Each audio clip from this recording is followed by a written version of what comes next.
लोकशाहीचा बुलंद आवाज, रिपब्लिकन वार्ता महाराष्ट्र। फुलंब्री तालुक्यातील बोदेगाव बुद्रुक येथे शनिवारी एक हृदयद्रावक घटना घडली।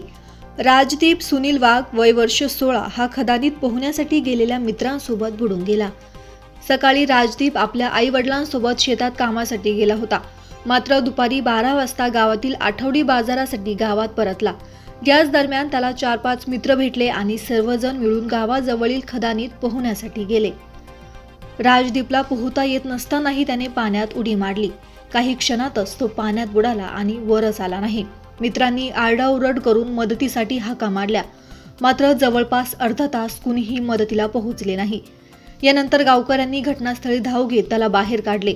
फुलंब्री येथील ग्रामीण रुग्णालयात नेण्यात आले, मात्र डॉक्टरांनी तपासून त्याला मृत घोषित केले। शवविच्छेदनानंतर संध्याकाळी नातेवाईकांच्या ताब्यात मृतदेह देण्यात आला आणि रात्री 8 वाजता शोकाकुल वातावरणात त्याच्यावर अंत्यसंस्कार करण्यात आले। राजदीप हा आपल्या आईवडिलांचा एकुलता एक मुलगा होता। त्यांच्या संसाराचा आधार अचानक गेल्याने कुटुंबासह संपूर्ण गाव हळहळ व्यक्त करत आहे।